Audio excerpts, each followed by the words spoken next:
j'espère que vous allez bien. Donc aujourd'hui je vous retrouve dans une vidéo que je vous ai un petit peu parlé dans ma vidéo juste avant, donc de mon retour. Je vous avais dit que je vous expliquerai mon accouchement, c'est ce que je vais faire aujourd'hui. Et ça sera la dernière vidéo, on va dire, de grossesse qui va clôturer cette année 2021. Donc moi je vous la publie en 2022.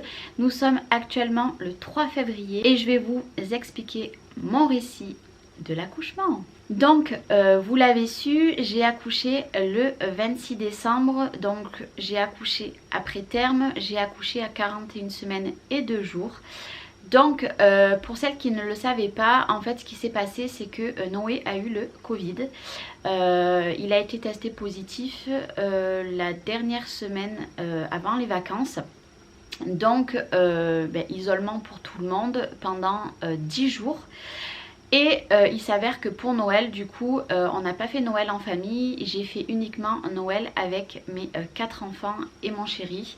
Personne d'autre, étant donné que Noé était positif, que nous, on ne savait pas trop, on devait se faire tester encore 7 jours après. Donc c'était compliqué. Donc Noël a été que entre nous. Je vous avoue que Noël a été particulier cette année parce que de ne pas le faire avec ma famille a été très compliqué moralement. Et du coup moi mon terme était le 24 décembre. Donc le 24 décembre je me suis rendue à la maternité. Mon col n'avait absolument pas bougé, il ne bougeait plus. Donc on m'a dit revenez dans 48 heures. Sauf que le 24 du coup on m'a dit vous revenez dans 48 heures et encore 48 heures après. Et elle m'a dit du coup si vous voulez on peut vous déclencher lundi si dimanche, donc le 26 rien ne se passe. Et puis du coup bon les examens se passent etc. Elle m'a dit si vous voulez on peut même vous revenez dimanche, on vous déclenche dimanche matin et après vous pouvez accoucher que le lundi. Ça y a pas, ça on sait pas en fonction du déclenchement. Donc moi j'ai préféré y aller le dimanche. Comme je me suis dit Noël s'est passé, enfin le 24 je me suis dit je vais le faire avec mes enfants, le 25 pareil, sachant que moi le 24 au soir j'avais mes 4 enfants, mais le 25 midi on s'était arrangé. En fait à la base on devait faire un gros repas de famille le 26, donc je m'étais arrangée de ne pas les avoir le 25 mais de les garder le 26. Bon ça c'est un arrangement. Et du coup le 24 bon on programme pour le dimanche, donc le 26 je suis désolée si mon chien aboie. Donc me voilà repartie de la maternité le 24. J'avais quand même des contractions mais rien de folichon, mais je me sentais pas vraiment en forme et je stressais énormément de ne pas pouvoir faire le 24 au soir vraiment avec mes enfants, parce que je me suis dit si le travail fait comme mon dernier, en 1 heure de temps ma fille sera là. Donc me voilà repartie de la maternité. Donc on a fait un drive pour le pour tout le repas de Noël, parce que forcément je ne pouvais pas aller dans les magasins. Déjà là j'étais allée à la maternité parce que j'avais pas le choix, c'était le jour de mon terme donc fallait me rendre à l'hôpital.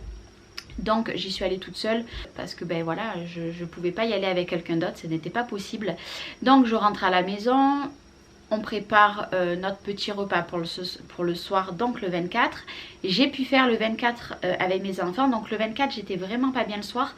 J'ai tout fait assis pour tout vous dire, parce que je ne voulais pas forcer, je voulais pas que le travail s'enclenche. Sachant qu'un 5e on m'avait dit tu vas voir ça va arriver très vite. Déjà on m'avait dit tu vas coucher bien avant, je suis allée après terme.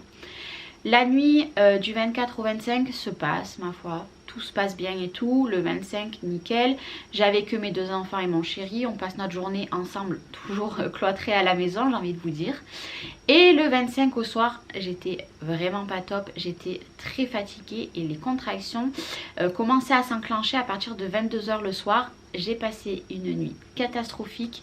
J'ai même dit à mon chéri, je pense qu'on va partir. Enfin, je pensais qu'on allait partir.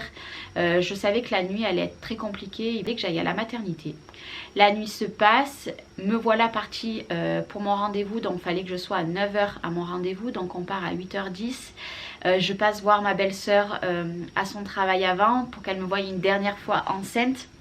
Parce que du coup pas de visite non plus à la maternité hormis l'accompagnant. Donc soit c'était mon chéri, soit c'était ma maman. Mais là vu que mon chéri voulait rester, donc c'était lui.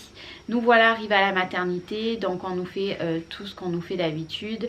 Écho, on nous fait on m'ausculte, etc. Monito, prise de sang, on me fait le test PCR pour savoir si j'ai le Covid ou pas. Voilà, tout ce train-train. On me dit, écoutez, maintenant on va laisser faire. Donc j'avais énormément de contractions, je les gérais, mais j'avais pas de répit en fait. Toutes les 3 minutes j'avais une contraction, j'avais 3 minutes de répit entre, c'était gérable.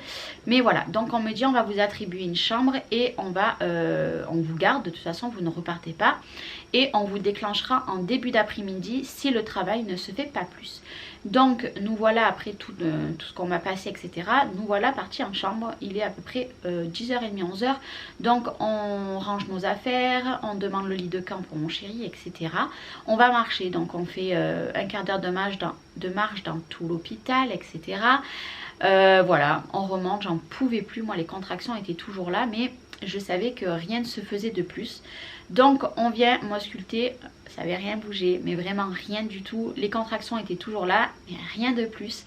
Là je vous avoue que je commence un petit peu à angoisser intérieurement. Donc on me dit écoutez, on revient vous voir dans à peu près une demi-heure. Si ça a rien, s'il n'y a pas d'évolution, on vous fera manger et on vous déclenchera en début d'après-midi. Donc on me fait manger. Donc au début on m'apporte un plateau où il y a plein de choses à manger. On revient 2 minutes après. Non, finalement vous mangez pas tout ça. Vous mangez entre guillemets un régime. Parce que s'il y a un accouchement derrière, il faut pas beaucoup manger. Donc là, comment vous dire que depuis le matin que j'ai très peu mangé parce que j'étais angoissée, mais fois 1000. Vraiment fois 1000. C'est vrai que cette grossesse a été très angoissante. J'ai passé une grossesse à la fois très heureuse, mais j'étais dans une bulle qui n'était plus sur cette terre en fait, j'ai envie de vous dire. J'angoissais de perdre ma fille, j'angoissais que mon chéri ne puisse pas être là à l'accouchement, etc. J'ai eu des tonnes de sentiments différents qui m'a fait être dans une bulle que je n'ai pas envie de retourner finalement, mais qui a été une grossesse magnifique. Voilà, c'était la petite parenthèse.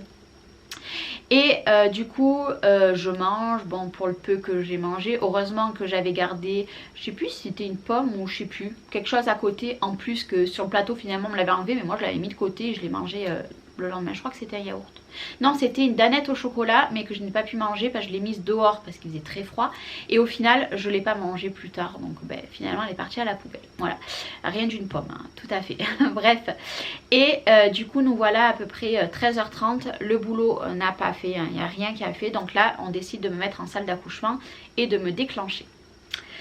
Comment vous dire que je n'ai jamais eu de déclenchement de ma vie. J'ai toujours accouché très très tôt, 2 bébés ben, pas gros du tout.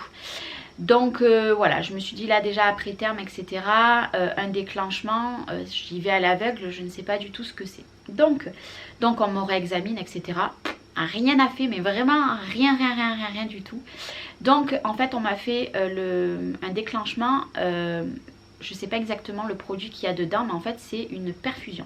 Donc elle vient, elle me met un premier dosage. Oui, les contractions sont toujours là, mais rien de folichon, mon col ne bouge pas. Elle revient une demi-heure après, mon col n'a pas bougé, on me remet une dose. Donc elle me remet une dose. Elle revient genre entre 30 et 45 minutes à chaque fois. Je ne sais pas exactement le délai qu'il y a eu, mais il n'y a pas eu plus que 45 minutes parce que je vous avoue que je commençais à être en souffrance et ça commençait à être compliqué psychologiquement et physiquement. Donc les minutes, je ne sais plus exactement. Mais elle revient me faire un deuxième dosage, rien ne se fait. Elle revient, rien ne se fait, elle me fait un troisième. Elle me dit là par contre, il faut que ça commence à s'enclencher un petit peu. Donc les contractions sont bien là, elles sont bien hautes, on les voit sur le monito, je vous mettrai une petite photo, vous verrez que les contractions sont bien là, mais rien ne se fait. Donc elle fait ça 4, 5 fois, 6 fois. Arrivée à la 6e fois, elle me dit là par contre, il n'y a rien qui se passe. On va appeler du coup le docteur de garde, donc il est à peu près 18 h, un petit peu. À peu près, hein, je vous dis ça, mais il est à peu près 18 h.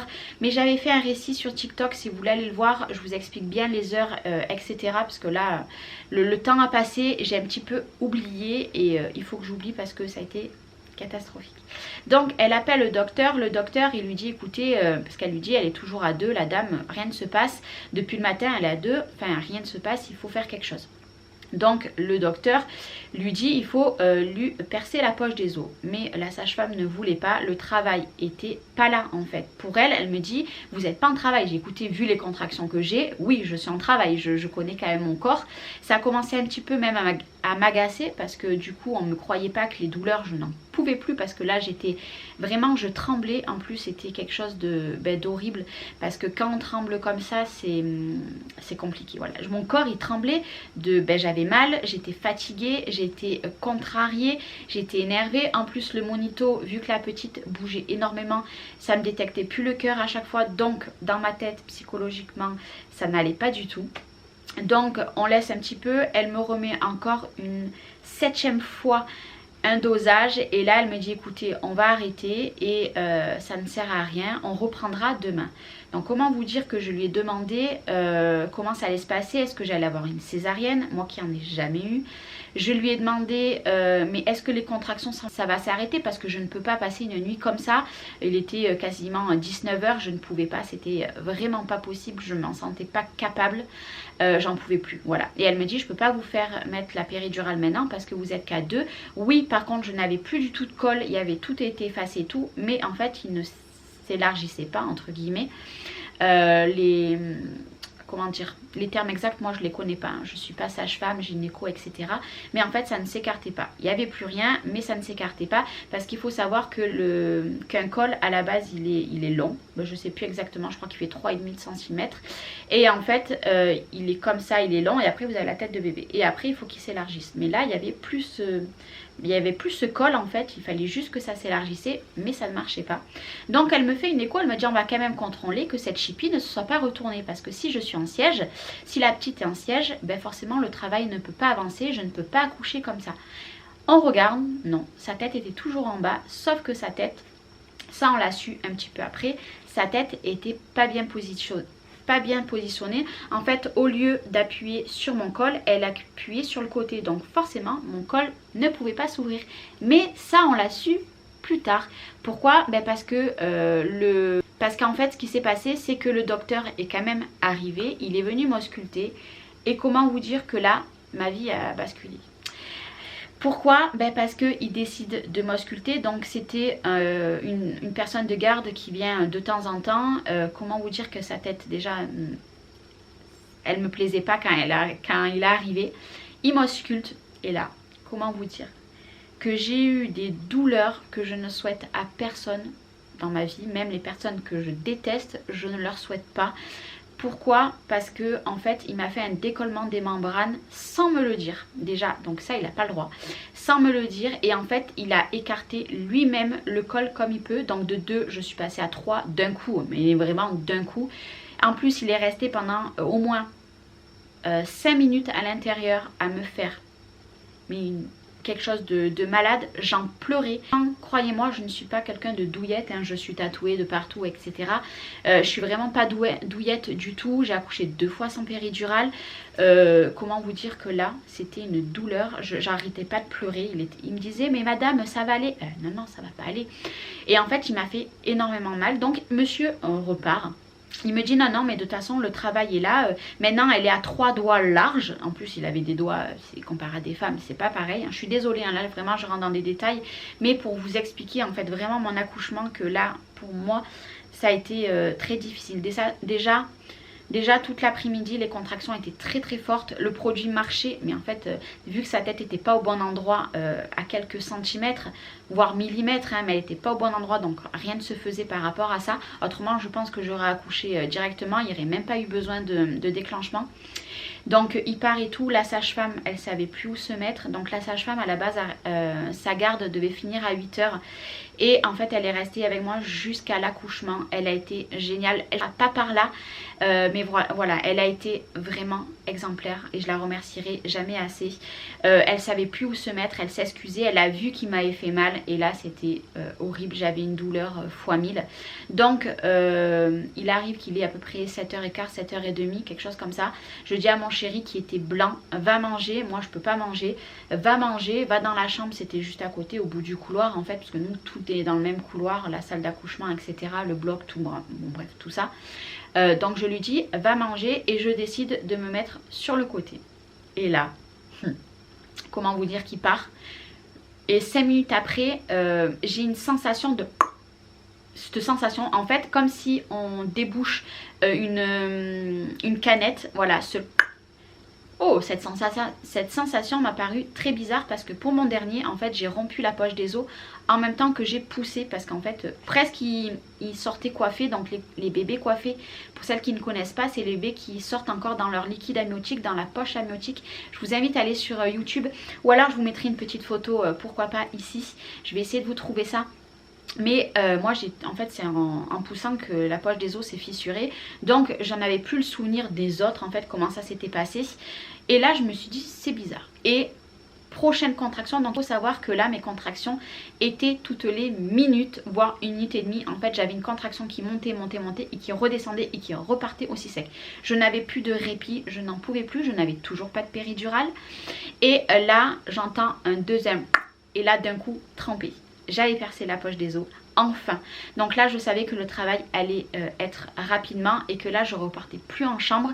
Le déclenchement fonctionnait. Donc là, j'étais à ma 9e dose de liquide. J'étais au max. Hein. Je ne pouvais plus en avoir. J'étais vraiment au max du max. Déjà, généralement, on ne va pas jusqu'au max. Moi, je suis allée jusqu'au max. Mais en fait, quand il m'a fait le décollement des membranes et qu'il m'a un petit peu écarté, je pense qu'il m'a remis la tête bien positionnée de ma fille. Ça, je ne le saurais pas, mais j'en suis persuadée qu'il m'a poussé la tête de la petite. Ça, j'en suis persuadée parce que vu ce qu'il m'a fait à l'intérieur, que je ne peux pas vraiment vous expliquer la sensation que j'ai eue parce que c'est une sensation, c'est très compliqué à trouver des mots sur une sensation. Mais pour moi, il m'a remis la tête dans l'axe et même la sage-femme elle m'a dit pour moi il m'a tout rebougé en fait et là j'ai perdu les os donc je sonne, elle me dit j'ai dit là je suis trempée, elle me regarde, elle me dit effectivement, elle a regardé la couleur de mon liquide amniotique parce qu'il faut regarder qu'il n'y a pas d'infection, que bébé n'a pas fait caca etc parce que là dans ce cas là faut se dépêcher.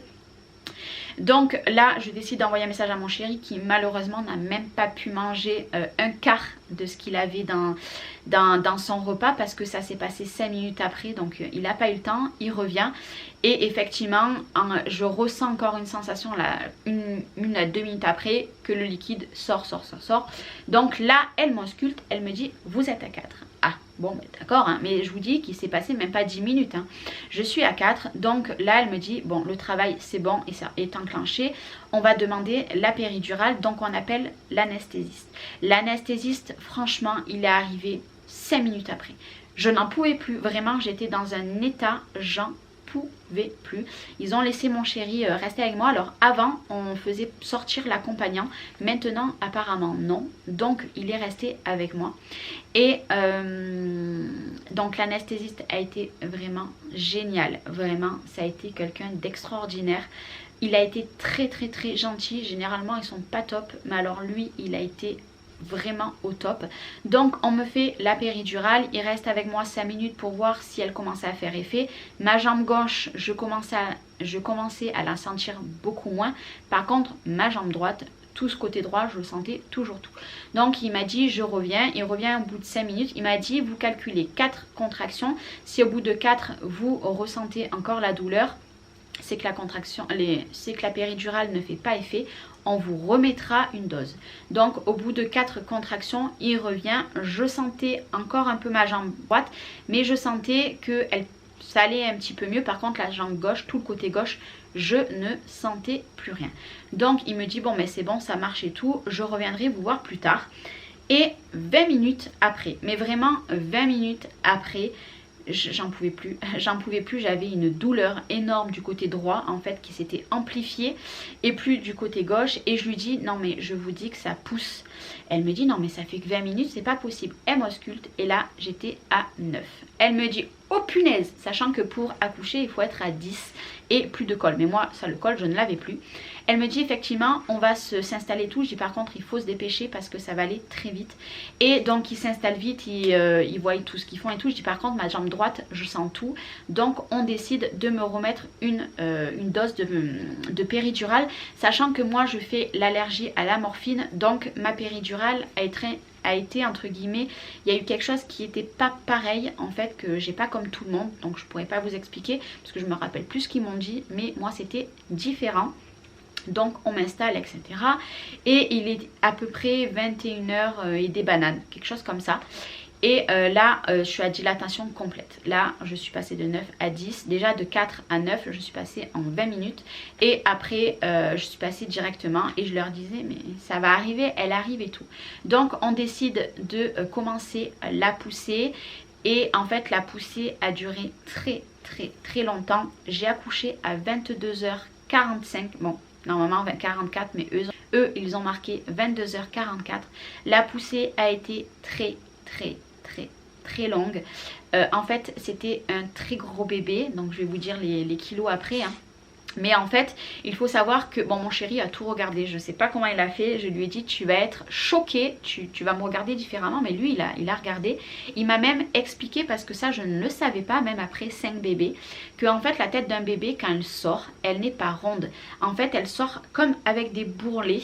Et en fait, il m'a expliqué tous ces détails que moi, je ne savais pas. Je n'ai pas regardé. Je ne voulais pas. Je voulais vraiment pas regarder. Mais finalement, d'un côté, je regrette. Parce que ça, je ne le savais pas. C'est lui qui me l'a expliqué. Moi, j'aurais voulu le savoir. Donc en fait elle sortait et en fait elle tournait encore dans mon ventre. Pourquoi? Parce qu'elle avait encore énormément de liquide amniotique, malgré que j'avais perdu beaucoup de liquide, et elle avait encore beaucoup de place. J'aurais pu aller même à 42 semaines, parce que j'aurais pu aller jusqu'à 42 semaines. C'est très rare, mais il y a des maternités qui nous font aller jusqu'à 42 semaines. Et elle tournait encore à l'intérieur de mon ventre. Déjà, je vous remettrai une photo. Donc ces photos-là ont été prises la veille que j'accouche. Donc j'avais un ventre énorme. Donc oui, elle avait encore beaucoup de place. Et en fait, elle avait vraiment du mal. Mais moi, mes poussées étaient nickel. Je poussais très bien. Je gérais très bien, parce que là, finalement, je ne sentais plus du tout la douleur. Mais alors, vraiment plus du tout. Mais alors là, c'était le bonheur. Je continuais à trembler, mais je pense que c'était la fatigue, le stress. Mon corps qui tremblait par rapport à la douleur, même si moi, je ne la sentais plus. Alléluia, ça faisait du bien. Donc, je poussais. Oui, je poussais. C'est pénible de pousser, mais j'avais pas de douleur. Et en fait, la poussée a pris presque 3 quarts d'heure pour qu'elle arrive, cette pépette. Donc du coup elle est sortie petit à petit, et à ma grande surprise, elle n'avait très peu de cheveux. Je vais vous mettre exceptionnellement une photo ici où on la voit à peu près en entière. Cette photo a été faite le lendemain. Vous verrez qu'elle n'a pas beaucoup de cheveux, mais bien sûr j'aurais caché le visage, parce que le visage je ne veux pas. C'est exceptionnellement sur YouTube que je vous en mets une photo entière, parce que vous en verrez que des petits morceaux. Et me voilà maman de mon 5e petit bébé, une petite fille Léna, 3,8 kg. Un très beau bébé. Donc quand elle est sortie, elle n'a pas directement crié. Elle a crié quand ils l'ont mis un petit peu à côté, donc pendant genre 2 minutes. Pour moi ça a été les minutes les plus longues. J'avais peur que son cœur ne bat pas. Quand votre bébé ne pleure pas comme ça quand il sort, qu'elle n'est pas très rose, vous vous inquiétez, et finalement 2 minutes après, même pas, elle s'est mise à pleurer. Et là ça a été le plus grand bonheur. J'avais enfin ma fille dans les bras. Elle allait très bien. Il faut savoir que j'ai eu aucun point, aucune déchirure, malgré les 3,8 kg. J'ai arrivé à sortir un bébé de 3,8 kg, ça a été un exploit. Et au jour d'aujourd'hui, elle fait quasiment 5 kg. Je pense qu'elle les a même passés. J'ai bientôt rendez-vous, donc pour l'instant je ne sais pas. Elle se porte à merveille. C'est un bébé allaité. De temps en temps je tire un biberon pour que mes enfants, mon chéri le donne. Mais c'est un bébé qui est allaité, qui a la tétine aussi, parce qu'elle demande beaucoup à téter en fait. C'est un bébé très sage, mais qui adore les bras de sa maman et de ses frères et sœurs et de son papa. Donc son papa a repris le travail, hein. Il fallait qu'il reprenne le travail. Donc maintenant c'est moi qui m'en occupe H24, et on commence à avoir instauré une petite routine, elle et moi, pour les dodos etc, pour que je puisse faire des vidéos comme ici, et faire mon train-train, le ménage. Et je pense qu'en fait et ben elle s'est bien adaptée. Et voilà, donc j'en garde un merveilleux souvenir de cette dernière grossesse, parce qu'il n'y en aura plus. Je garde un merveilleux souvenir d'accouchement, même si ça a été très compliqué. J'ai eu très mal, mais entre guillemets mon accouchement, quand elle est sortie, j'avais pas de douleur, c'était magique. Et voilà, j'ai été contente de partager cette grossesse aussi un petit peu avec vous. Cette année 2021, bon maintenant il n'y en aura plus du tout, comme je vous ai dit, ce bébé là ça sera le dernier. Elle est très chouchoutée par ses frères et sœurs. c'est un truc de fou. L'amour qu'ils peuvent avoir pour elle, c'est voilà, c'est magique. Alors mes enfants me demandent souvent est-ce que tu l'aimes plus que nous? Je leur dis non. Je l'aime exactement comme vous. Sauf que vous voyez cet amour un petit peu différent parce que vous êtes plus grands. Ils étaient petits, mes enfants, quand j'ai eu même Noé, il y a 9 ans en arrière. Chloé, elle avait que 6 ans. Donc elle était encore petite et là je pense qu'elle aussi elle a vécu cette grossesse et cette petite sœur différemment parce qu'elle va avoir 16 ans cette année, donc elle la vit différemment, elle apprend tout le temps, même un petit peu trop. Je sais qu'elle passera par là peut-être normalement, donc voilà, elle apprend un petit peu trop. Mais voilà, moi ça me soulage aussi beaucoup que mes enfants s'en occupent par moment. Mais voilà, ça a été que du bonheur. Maintenant, on profite à fond. Et puis voilà, c'est que du bonheur et je suis très contente. Même à quasiment 34 ans, avoir une petite merveille comme ça. Mon 5e bébé, mon 5e amour. Et voilà, c'est que du bonheur. Et mon amour se multiplie pour mes 5 enfants. Voilà, j'espère que ce petit récit d'accouchement vous aura plu. Je vous fais des gros bisous et je vous dis à très bientôt. Bye bye, prenez soin de vous.